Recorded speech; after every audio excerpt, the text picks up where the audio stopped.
Bom, então a gente tem aqui, que página que eu tô aqui? Eu tô na página 12 da apostila. Na página 11 aqui, a gente tem os pontos de fusão e ponto de ebulição.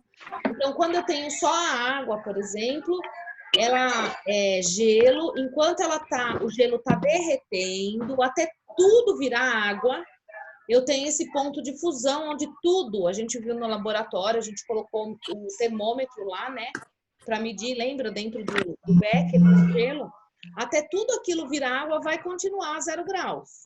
Então, a temperatura, ela permanece constante por um tempo, por isso que vocês estão vendo esse vermelhinho aqui, né? Esse primeiro patamar vermelhinho reto. Aqui embaixo, ó, no eixo X eu tenho tempo, no eixo Y eu tenho temperatura. Aí, depois que tudo vira água, começa a subir essa temperatura até começar a ferver. Quando aquelas bolinhas de água que a gente põe para ferver, começa a primeira, a segunda, a terceira bolinha bem pequenininha, sabe, na beira da panela, desde aquilo começar até a panela inteira estar borbulhando, a temperatura também continua a mesma. Não está menos quente ou mais quente, está tudo a 100 graus, até tudo está borbulhando e começar a evaporar. Aí, quando começa a evaporar, eu tenho estado gasoso. Então, assim, a gente tem certeza que essa substância é pura, porque eu tenho esses dois riscos aqui. Vocês estão enxergando o meu mouse? Conseguem ver meu mouse aqui mexendo? Sim. Sim. Então, eu tenho um ponto... Eu sei que a substância é pura, porque esse patamar ele é retinho, ele é bem um degrauzinho bem retinho. Se eu misturar, como a gente fez na sala de aula, ele vai começar a contar 10 minutos. Quando acabar a reunião, eu começo de novo, tá? Eu faço o link de novo. Quando começar, se eu tiver, por exemplo, se eu misturar água e álcool, a gente não está usando, por exemplo, o álcool 70% para passar na mão? A gente não usa o álcool gel 70%? Então, por que 70%? Porque eu estou misturando álcool com água. E quando eu misturo álcool com água, a gente viu na lousa, quando a gente fez a experiência, que o álcool tem uma temperatura de evaporação, a acetona tem outra temperatura de evaporação e a água tem outra temperatura de evaporação. Então, quando eu misturo a água e o álcool, no caso 30% de água e 70% de álcool, vai evaporar esse álcool, mas como tem água e a água demora mais para evaporar, ele vai evaporar mais lentamente.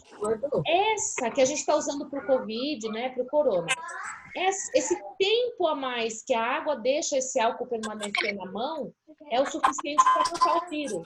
Tá? Se eu pegasse esse álcool 70 e fizesse essa curva no laboratório, o que a gente ia ter aqui? Então, vamos olhar no gráfico. A gente ia ter aqui, ó, uma lentidão de evaporação. Por quê? Porque primeiro ia evaporar todo o álcool, depois ia começar a evaporar o quê? A água, ok? Então, quando essa curva, quando esse degrau não é um degrau bem retinho, mas ele é um degrau levemente inclinado, quando o meu ponto de fusão é inclinado, quando o meu ponto de ebulição é inclinado, significa que eu tenho uma mistura, que essa substância não é pura. Professor, aí nesses dois gráficos aqui embaixo, deixa eu ver se eu aumento a tela aqui. Melhorou para vocês aí? E nesses dois gráficos aqui embaixo, professora, olha, então aqui o que, por exemplo, pode estar acontecendo? No meu ponto de fusão, não está retinho aqui? O que evapora primeiro? A água ou o álcool?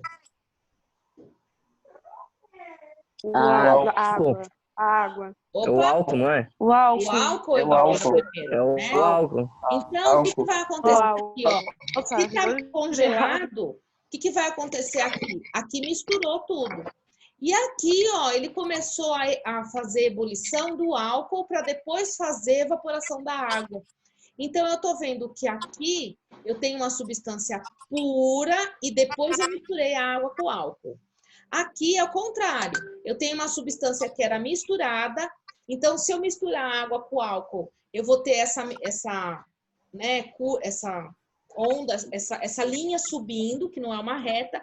Mas depois que todo o álcool evaporar, que acabar todo o álcool, vai ficar só a água. Então, eu vou demorar um certo tempo para ter essa temperatura a 100 graus. Então, o que a gente consegue ver aqui, por exemplo?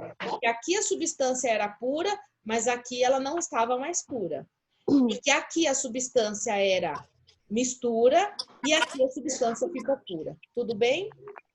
Então, sempre que for reto é puro. Sempre que for inclinado é mistura, tá? Tudo bem até aí, crianças? Sim. Professora, você pode repetir essa última parte? Explico de novo.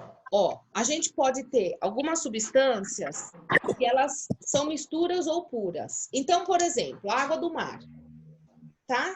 Vamos dar um exemplo da água do mar. Você pega um pouco da água do mar, não pega muito não, para não demorar muito tempo. A gente pega um pouquinho de água do mar e põe para ferver. O que tem nessa água do mar? A água e sal, correto? Uma água do mar é salgada. Então, quando eu coloco a água do mar para ferver, o que vai evaporar primeiro? A água, porque o sal ele vai ficar lá no fundo. Se você deixar fervendo aquela água, a água vai secar no fundo da panela, vai sobrar o sal, né? Imagina essa situação. Então, essa mistura seria o quê? Seria esse primeiro gráfico da nossa esquerda aqui. Então, eu tenho a água que vai evaporar, depois que toda essa água evaporar, sobrou o quê na minha panela? Sobrou sal. O sal. É uma das formas de eu purificar uma substância, por exemplo, tá? Então, eu preciso separar a água do sal. Bom, posso perder a água? Pode. Então, eu posso pôr para evaporar, né? Para cima. Eu não posso perder a água? Então, eu tenho que pôr para ferver, colocar um sistema fechado, com que essa água que evapore, condense e pingue em outro lugar. Aí eu consigo separar a água do sal. Essas técnicas existem para a gente separar a água do álcool, a gasolina quando mistura com álcool. A gente consegue fazer essas separações através de algumas técnicas e ferver é uma delas. Então, quando eu vou saber se a substância está pura ou não está pura? Aqui, ó, sempre que essa linha for reta, vocês estão vendo meu mouse mexer? Sempre que essa linha for reta, a substância é pura. Pura. Sempre que esse ponto aqui, ó, ou de fusão ou de ebulição, tanto faz, mas sempre que o ponto for mais inclinadinho, tá vendo que ele não é reto? A substância, ela é mistura. Ela não é pura, ela é uma mistura. Detalhe. Quando essa mistura aqui, ó, ela é pura e depois misturado, eu falo que é eutética. Ok? Quando é mistura e depois fica puro, eu falo que é azetrópica. Lá vem a professora com esses nomes. Pois é. Então, ó, quando o primeiro é puro, eu falo que é eutético. E quando o primeiro é inclinado, eu falo que é azeotrópica. Tenta decorar só o primeiro, não decora esse aqui não, tá? Então, o puro, eu sou puro, entre aspas, né? E o outro é azeotrópico. Bom, e qual é a influência da pressão atmosférica para isso, né? A gente já expliquei para vocês que a água aqui em São Paulo, ela ferve numa temperatura menor do que se fervesse lá na praia, né? Então, a gente tem essa diferença de pressão atmosférica. Se a gente for olhar essa figura, a gente tem menos coluna de ar da atmosfera para São Paulo, correto? Então, a minha pressão é menor. Aqui, eu tenho mais ar para a praia. Então, aqui, a minha pressão atmosférica é maior. Deu para entender? Ok? Então, vamos lá. Aqui eu tenho mais coluna de ar. Por exemplo, e isso interfere em várias coisas, desde a ebulição de uma substância até dentro do nosso corpo. Por exemplo, sabe quando você está na praia e você sente uma baita disposição de jogar bola, de brincar, você fala, nossa, quando eu estou na praia eu consigo andar, eu consigo correr, consigo fazer tudo. Aí chega em São Paulo, eu não consigo fazer metade das coisas que eu estava na praia. É porque eu estava de férias, é porque minha cabeça estava tranquila. Não, não é só isso. É porque aqui, como eu tenho uma maior quantidade de oxigênio, eu respiro melhor. Dá para enxergar isso aqui? Eu tenho mais oxigênio disponível, eu respiro melhor.